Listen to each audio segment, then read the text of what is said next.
the things that I prioritized, the tasks that I perseverated on, even though they didn't move the needle.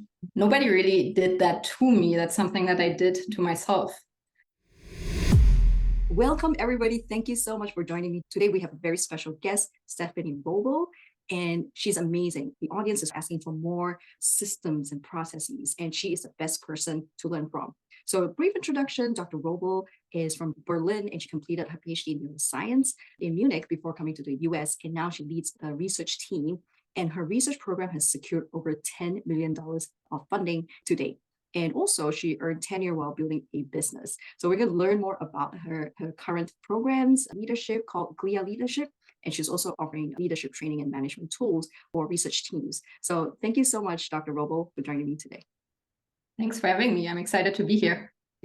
Okay, so can you tell us briefly about your research journey? How did you get from PhD and then coming here all the way to building a successful research team?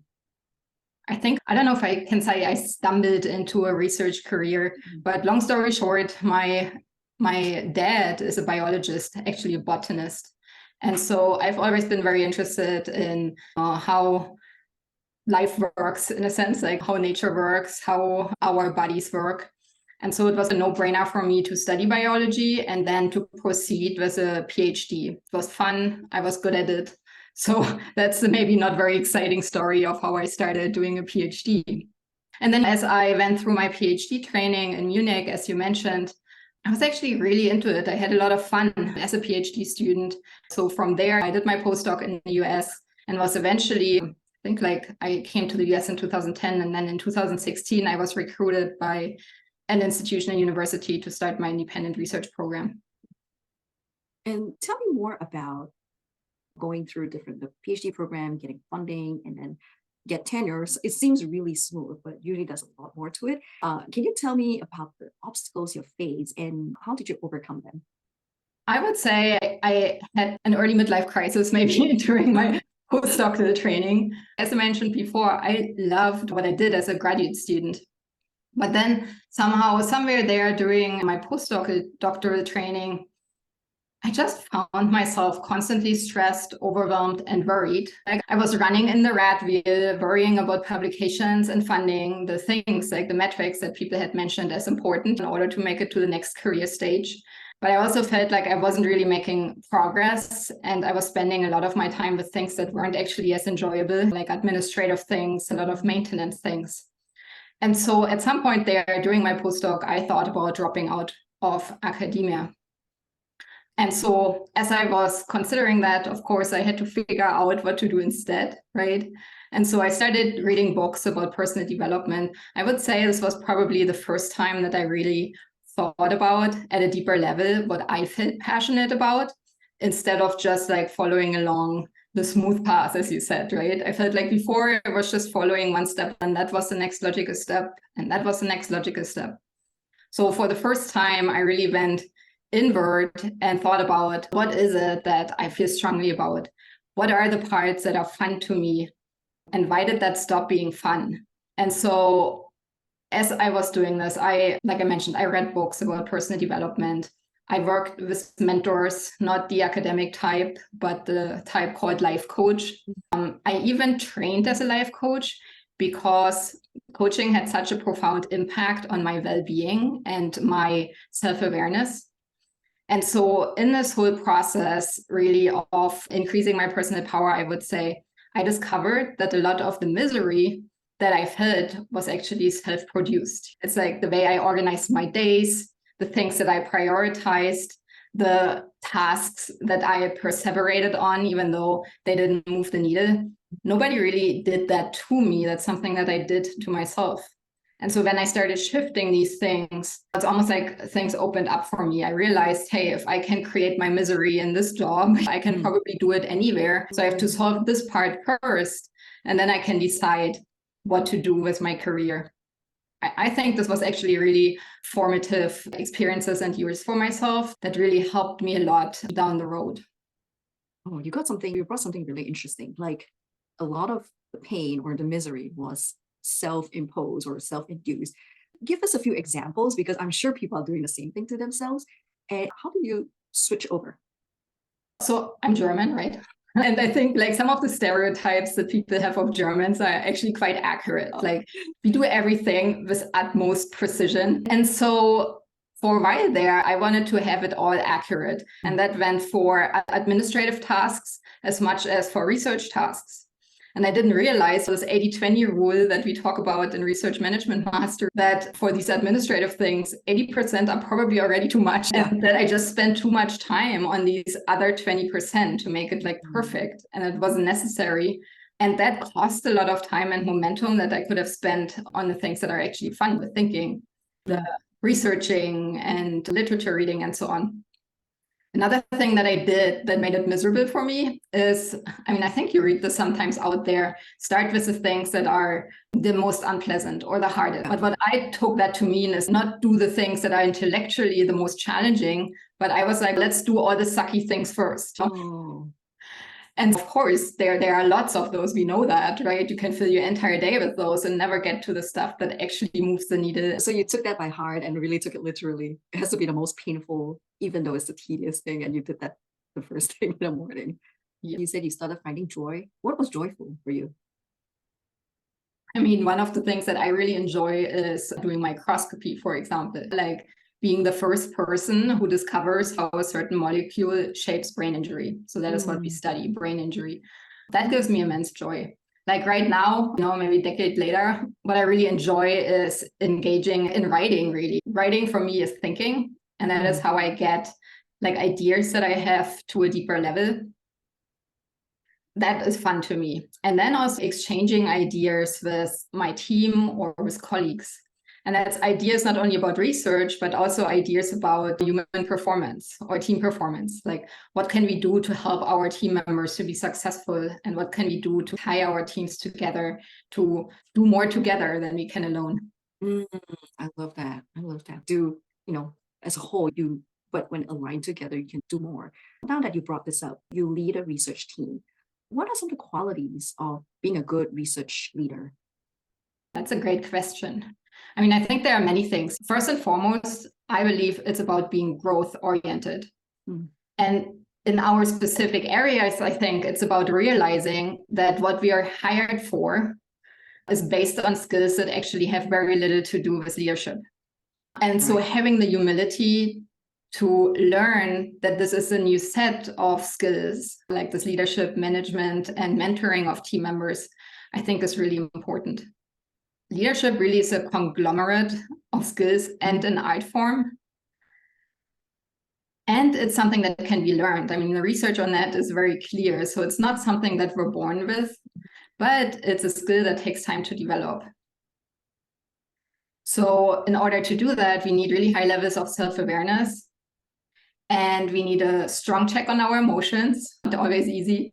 That doesn't mean that we don't have emotions. Like for a while there during my postdoc, I went on this yoga, meditation, Zen trip.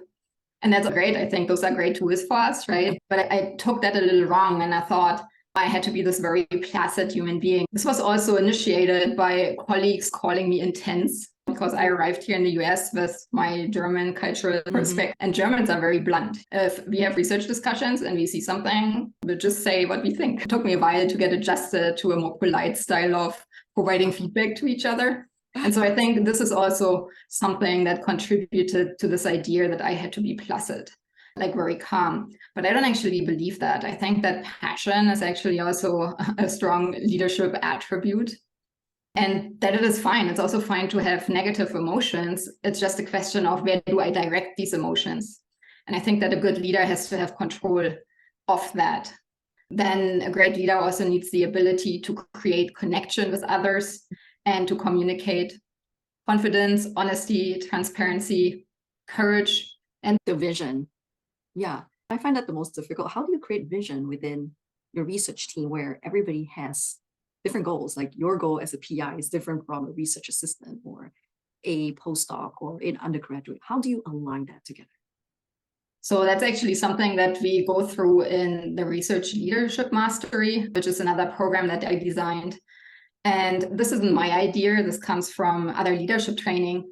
But I think, so it starts with you having a vision, right? You as a leader have to have clarity where you want to go, but it doesn't stop there. Like you said, everyone on the team has a vision, although everyone on the team may not have clarity on their vision. And so what I did for my team and what I facilitate for clients is for people to get clarity on their vision and formulate this. And it's always a thing in progress. It changes over time. So I think sometimes people get a little scared because they think of these big visionary leaders when they hear vision, like Mandela, Dr. Martin Luther King Jr., with larger than life visions. But that's not what we're talking about. We're just talking about, hey, where do you want to be in 10 years? And it cannot just be the job description, right? And so I facilitate finding this for people on my team, for example.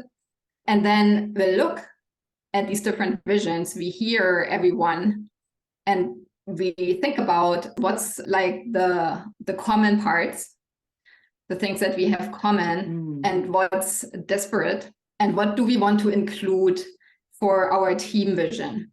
So everyone has to feel represented in the team vision. And the cool thing is, I mean, I think it's cool, is that as your team shifts over time, as it does in science, because people move on and new people join, your team vision has to change because your team composition changes. And so right now we're actually just waiting for one more team member to join this summer before we redo our team vision. Wow. So do you spend time doing that? Is it like a retreat where today is a team vision day? Tell us like the actual logistics of this. So people are always shocked when I tell them how we do this. So every month we take a day where we spend time away from the lab. Sometimes we are at my house, sometimes we meet at the park, like some nights outdoors. So really important, I think, that every so often we get out of our normal work environment to switch how our brain works a little bit, to be more open. And so this is our space essentially where we do this kind of work. And in the month of August, I think, because our new team member starts in July, we'll do this vision work. And that is what we mainly are going to spend our time together with. For example, in December, we do our goals for the next year. So we essentially have different things, aspects that we work through each month. And also like a type of standing agenda. We discuss diversity, equity, and inclusion topics every month. And so it's really a nice kind of placeholder in a sense to do this kind of work that helps us tune how we perform as a team. What I love about this is the intentionality. It's not, oh, research retreat, let's figure out what to do, or just have a barbecue. And it's good to chat, but it's a proper where everybody comes together to be aligned. And I love this. It shows a lot about how much you care about your research team. And so how do you hire or find your team for your research? Yes. So it really depends on the role that we're hiring for. But independent of the role, I would say that it is important for us to align the person with our culture. And like when you research that out there on the internet, there's some criticism about alignment with culture. And it's really not about hiring people who are like I am or who think like I am thinking, right? To the contrary, diversity of thought and other things are actually really important. But there are also some core values and standards that we have as a team that a new team member has to be excited about. Otherwise, they just wouldn't be performing well. To give you an example, I once had an applicant who just wasn't on board with this kind of professional development that we did as a team. This candidate thought that was a waste of time. That's not a really good fit for my team because that's like a lot of what we're doing is like exchanging thoughts and ideas and trying out approaches for tuning our performance rather than just like cranking out the work. And so it's about aligning that. But then also, last time we hired for a postdoc position, we had a hiring matrix. And there were different categories on that matrix that were important to us as a team. So we thought about this. What is it that we really like in people? And what is it that is challenging to train? And for this postdoc candidate, right, that may look different for a graduate student, for example, because their skill level is at a different level. But what we wanted, for example, was, or what we asked is, on a scale of 1 to 7, how much useful skill does this candidate bring to the team? Useful meaning not just the stuff we already do, but maybe something new that can be helpful to us to move our research to a higher level. We also asked, do they have a solid and deep knowledge of the field they are working in? What is their level of passion? How likely are they going to be independent in thought and planning? And then we did something because we thought that aligned with our values and is important. We also scored whether the candidate belonged to an underrepresented minority in science, as far as we could judge that from the material that we had available. And we looked at our level of bias, because we all have bias that we can't help, right? And so just having this question was actually really fun in a way, because it helped us discover as a team what is important to certain people and where they had biases. All the team members scored all these different categories. We added up the numbers, and we were actually surprised because that didn't align with the gut feeling that somebody had about who's the strongest candidate. So to clarify, your score does not match with how you feel? Is that what you're saying, or it aligns? No, so our scores did not necessarily, I mean, it wasn't fully off, right? Some people had a sense of who they thought was the strongest candidate, and the numbers said something else. And so that was, like, generally speaking, there was fairly high consensus between team members in scoring the different categories and candidates. I thought it was a good process. That was the first time we did this. And one of the team members we selected arrived, and we made an excellent choice. Wonderful. I can see the matrix for things that are objective, like skills. And how about things like culture and fit, independent thinking? How do you gauge that? Yeah, so we had a process that's actually interesting. So we had a question: do you think this person would be a good fit to work in the team? I don't know. I think like really people just have to judge that subjectively. There's not really a good way. But I think it's important that this is not the only thing that you base your decisions on. Because I think when I was earlier in my career, when I started my team, that was really important to me, that the people I hired were like, that we got along, that they were a good fit. And I'm not saying that's not important, especially when you start out and you have only a few team members. I think it's fine to hire people who are similar to you, you get along with. Yeah. I think when you grow your team, you have to pay more attention to diversifying, making sure that you're not having the same type of thinking on your team, because that can get you stuck. But when it comes to how do we judge, you said culture, and then there was another one, their level of independent thinking. Yeah. So that was actually not that hard, because we had them give a talk, and in our now Zoom world, we could actually do this with candidates from all over the world. And then we had a scientific discussion, and we asked them questions. And so that gave us an opportunity to evaluate that. Oh, so you talk to them, ask them a question, and see how they handle the stress, handle the processes of thinking. Yes. Wow. I love this. And that really has been a learning process for me too. I think I got much better at like really digging deeper and asking deeper questions to get at, do you understand not only how to do the work, but also why you were doing the work, and how that ties into the community work. Okay. It looks like this is not something you can just pull out of your head. It looks like there's a lot of training involved. And so I want to ask you more. You started GLIA, is that right? And yeah. Tell us more about what your vision is in terms of that company, and why did you start doing that? Yeah, GLIA stands for Great Leadership in Research. And so we started this, I originally started in 2020. And I had already worked with another business in helping people learn grant writing skills. And in this context, we discovered that often what holds people back from success really has very little to do with these skills. I mean, there are skills, of course, it's because you're helping people with that, to writing and publications and grants. But the technical skills are just one aspect. There's a whole different world of, why am I not sitting down and more proactive about this whole process, right? Yes. And so in this context, I developed this interest in leadership skills, and people started asking me to teach this in a more systematized way than just like a few bits here, a few bits there.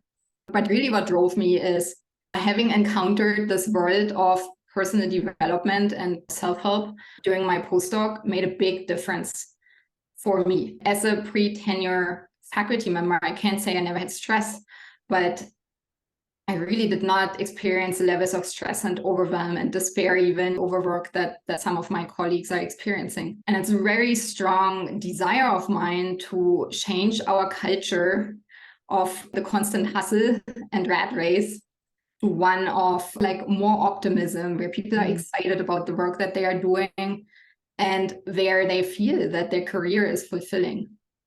And so our mission at GLIA is to teach people like the skills and systems to up-level their leadership, management, and mentoring so that they can increase productivity and also increasing like the satisfaction that they experience, but also that their team experiences. One thing that did actually stress me pre-tenure was that I felt like I wanted to do it differently. But I felt like there was like a little bit of a gap of what I aimed for and what our day-to-day was. Our day-to-day was very much driven by, about the next publication, are we productive enough? And I think because I paid attention to that, what you focus on, sometimes you start obsessing about. If you focus on productivity, it sometimes feel like you're not productive enough. So I think for a while there, I created that culture. And so I spent a lot of thought and a lot of experimenting, developing a system that gets away from that facilitates high performance and high performance standards for team members, but also like well-being and motivation and being excited about your job. And so I'm really like into dissociating the hours put in from the outcomes. And that is what we teach people. So I love this term, like dissociating the time and effort with the outcome, right? Which actually we want to put this and then get more outcome. So that's the ideal. And so that drew me to working with you initially. It's about, how do we get that? And so as I joined, I learned it's a lot about tools and systems and processes. So can you just tell us a little bit more about that? Yeah, so you participated in Research Management Mastery. What we did essentially is I partnered with my brother-in-law, who happens to be an expert in corporate management and in organizational learning. And so he would tell me about certain tools to solve problems. I would tell him about our problems and here's the tool. But then often the challenge is that our world functions a little differently. We're not big corporations, we're small research teams. For example, in corporate world, leadership and management is usually not done by the same people. But in research, like the leader is the manager, is the mentor, is the trainer, and sometimes the person at the bench as well. And so some of these things needed to be adjusted so that they speak to the person that we were helping out. And the other aspect of this is, right, everything is done in system. Let me reframe that. I think part of our reproducibility challenge is that because we have these small teams, I even see this with my business. My business uses a very small team. You start out and you do it all yourself. Then you bring in one other person, but you still know how it all works. Then you bring in one other person and it grows organically. And you never really take the time because you hustle, right? Because you're filling all these roles. And you never really take the time to think about documenting your systems and then maybe optimizing your systems because it like roughly goes, it runs. And you don't want to take the time to mess with something that roughly works. Yeah. But it's challenging to scale that. So once my research team, for example, grew to 10 full-time members, a lot of stuff got lost in translation. But then and another challenge is that I didn't realize that I have somewhat of a aptitude or a gift for seeing systems and processes, and that not everybody has that. And I didn't realize that because I, at the time, also had a lab manager who was really good at that. So she would fill in some gaps. She would write us some standard operating procedures, but I didn't realize how much glue she is, and in a sense, like tying things together, pointing people to the right thing at the right time.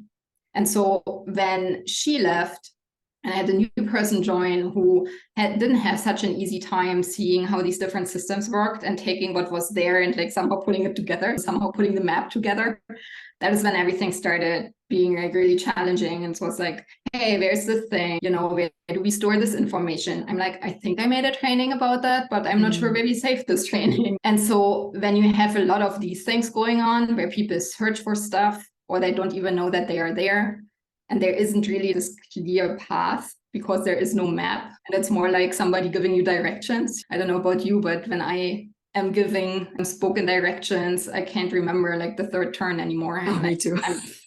And I think this is how it must feel for people in the lab sometimes when they don't really understand this world quite yet and all the different pieces.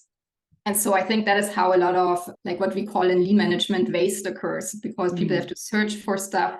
They don't really know how to use the system or procedures, so they make mistakes that cost money and time. Or one person is training the next person. But there's this research that shows that even somebody is really skilled at doing something, actually only has like about 30% of the crucial information in their conscious mind, and 70% is unconscious.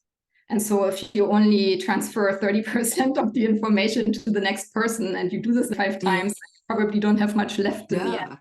And so these systems are all about properly documenting what you're doing and like essentially drawing the whole map. So that is also easier to find like problems, root problems, right? Like where did we take the wrong turn? Not, oh, this person ended up somewhere completely different. Let's just try random things to try to fix that problem. This takes time to think about the systems and mapping it out and creating so many standard operating procedures. So for a lot of people, they will feel overwhelmed. Let's say it's somebody who's starting a lab or starting their own team. Is that a good time to start? Or is there like a kind of, okay, this is a perfect time to start? I think the perfect time to start is probably even before that. But, you know, it's never too late and it's never too early, I would say. It's one of those things. I mean, and we have different experiences. We feel like that people who really feel the strain are a little bit farther in their career, like maybe 2-3 years into having started their team. And now it's outgrown the organic approach in a sense. But now it's like pretty chaotic already. So ideally you set it up from the beginning. But as you said, that requires that you make this investment in time and document stuff that you probably feel a little bit, I don't know, funny about documenting because you know it so well. But I've just redone one of our core processes, animal colony maintenance, and trained my lab manager in doing that. And it was a really useful process. So that's another maybe answer to the question of how do you manage that in terms of time is, well, once you have a team, then leverage the whole team. It's a really valuable process because it also shows you where people have blind spots. So in working with my lab manager, I realized that she had certain blind spots about parts of the process that now she knows well because she's mapped it out. So how important it is to have systems and processes in terms of productivity from your experience? Do you see a difference? I mean, the thing is that we all have systems and processes already. Everything is essentially running as a process or a system.